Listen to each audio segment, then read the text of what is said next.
আচ্ছা তোমরা এরকম করো,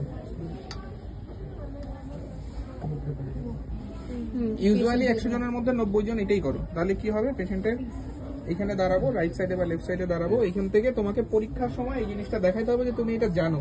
মিডিয়াল ম্যালিউলাস থেকে 2.5 সেন্টিমিটার অ্যাবভ, মিডিয়াল ম্যালিউলাস থেকে 2.5 সেন্টিমিটার অ্যাবভ। এখানে হাত রাখলা, পেশেন্টের মুখের দিকে তাকাইলা, তারপরে তুমি এখানে 30 সেকেন্ড প্রেস করলা। ঠিক আছে, এটা হচ্ছে ইম্পর্টেন্ট যে তুমি মিডিয়াল ম্যালিউলাস এখানে শেষ হচ্ছে, এখান থেকে 2.5 সেন্টিমিটার অ্যাবভ, 2.5 সেন্টিমিটার অ্যাবভ পেশেন্টের মুখের দিকে তাকাইছো, তারপরে তুমি প্রেস করছো। ঠিক আছে, এই পেশেন্টটা যদি সবসময় শুয়ে থাকতো তাহলে কোথায় করতে? স্যার ডিপেন্ডেন্ট পার্ট পিছনে, ডিপেন্ডেন্ট পার্ট। একটু বাবা ঘুরতে পারবেন এদিকে?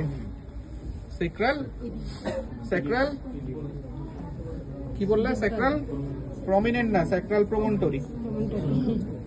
এটা কার?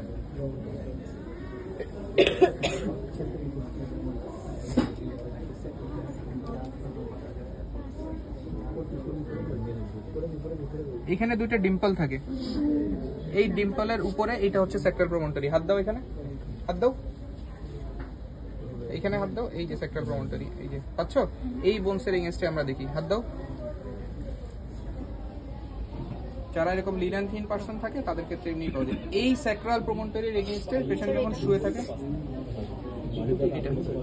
এই স্যাক্রাল প্রমন্টরির এগেইনস্টে এটাই সবচেয়ে ডিপেন্ডেন্ট পার্ট, তখন এইখানে এসে ফ্লুইড জমা হয়, এটার এগেইনস্টে আমরা এডিমাটা দেখতে পারি। ঠিক আছে, স্যাক্রাল প্রমন্টরি নিজেদেরটা খুঁজে পাওয়া যায় না কারণ আমরা এত লিন এন্ড থিন না।